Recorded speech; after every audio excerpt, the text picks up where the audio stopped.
Imagine this. You're sitting across from someone who chose you. At least that's what you think. You listen. You show up. You remember dates and details. You don't disappear when things get inconvenient. You do everything quietly, consistently right. And yet, somewhere in the background, there's a feeling you can't name, a subtle sense of being tolerated rather than desired, of being appreciated but not anchored, of being replaceable. You're not failing. That's the problem. You're good enough. And that is the most dangerous position a man can occupy, because failure is loud. It forces change. But good enough is silent. It lets you drift. It convinces you to stay still while the ground underneath you slowly shifts. Nothing breaks. Nothing explodes. There's no argument big enough to justify walking away. Just a gradual erosion, a slow reclassification, from priority to option, from chosen to acceptable. And today, I want to explain why this position doesn't just weaken attraction. It quietly destroys leverage, self-respect, and time. And why most men never see it happening until it's already too late. You were sold a lie. A clean, comforting story about how relationships work, that if you were stable, reliable, emotionally available, and consistent, you would be secure. That being enough would be enough. That effort compounds into permanence. That if you built a life that made sense on paper, desire would naturally follow. This blueprint was never designed to work, because attraction doesn't respond to adequacy. It responds to contrast, to polarity, to internal gravity. And good enough removes all of it. Society taught you to aim for approval, not presence. To be agreeable, not grounded. To prove your value instead of embodying it. And then it told you that if you did all of this long enough, you'd be safe. That safety was the goal, but safety is not desire, and stability does not create attraction. It only preserves it, and only if attraction already exists. Here's the uncomfortable truth. No one is drawn to something that feels settled. The human nervous system does not light up for adequate. It scans for relative value, for direction, for energy, for what feels slightly out of reach, slightly unpredictable, slightly alive. Good enough signals the opposite. It signals completion, predictability, a known quantity. And once you become known, fully, safely, entirely known, polarity collapses. This isn't about cruelty or intention.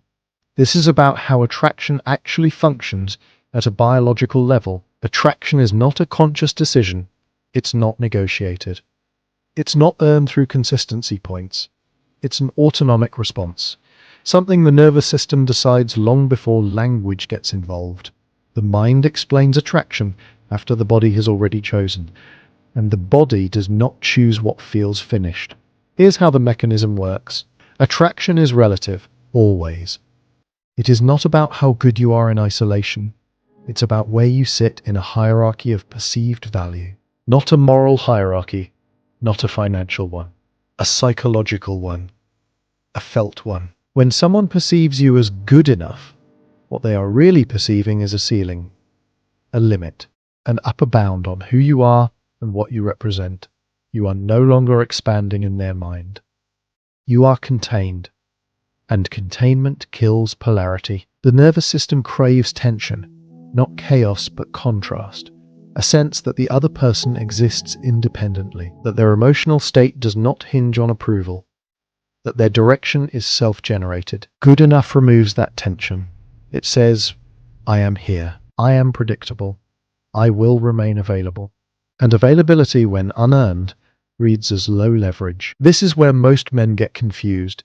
They assume that consistency builds desire, that showing up harder will reverse the drift, that more reassurance, more effort, more emotional transparency will restore connection. But what it actually does is confirm the new hierarchy, because effort flows downward. Investment moves toward what is valued more. When you invest more to maintain the same position, you communicate that you are compensating, that you are aware, subconsciously or not, that your value is slipping. And once that signal is sent, it cannot be unsent. This is the silent dynamic that parks men. Not in rejection, but in limbo. You're not left. You're kept. You're not chosen. You're retained. You become emotional infrastructure. Reliable, useful, predictable. You absorb stress. You provide certainty. You stabilize moods. You become safe to lean on and invisible to desire. And the most dangerous part is that nothing overt happens. There is no announcement, no clear demotion, just subtle shifts, shorter responses, less curiosity, fewer spontaneous gestures, more assumptions, less tension. She doesn't leave immediately. She adjusts her expectations downward, and her desire with it. And because you're good enough, she doesn't feel urgency. She doesn't feel risk. She doesn't feel the need to choose. The relationship runs on inertia. This is why being good enough is worse than being rejected. Rejection is clarity. It forces recalibration. But adequacy traps you in a holding pattern. It drains years while convincing you that patience will be rewarded. It won't. Here's the part most people won't tell you. Attraction does not survive familiarity without polarity. And polarity requires independence, not distance. Independence. Independence of emotional regulation. Independence of direction. Independence of self-worth. When your sense of self becomes entangled with maintaining the connection, you lose leverage. Not because you did something wrong, but because the system responds to signals, not intentions. The moment you begin managing your behavior to preserve approval, the dynamic flips. You are no longer leading your internal state. You are reacting to someone else's.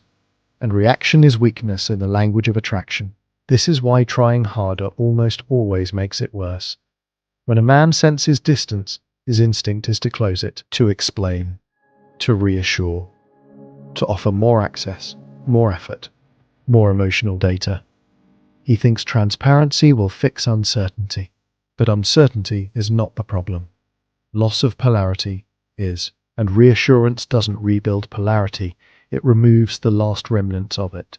Because the moment you try to prove your worth, you confirm you're unsure of it. That's the paradox. Attraction cannot be negotiated, it can only be responded to. And the more you attempt to secure it, the more you signal that it is not secure. This is where outcome independence becomes everything. Outcome independence does not mean indifference. It means your internal stability does not depend on a specific result. You want connection, but you do not need validation. You are open, but not anchored to being chosen.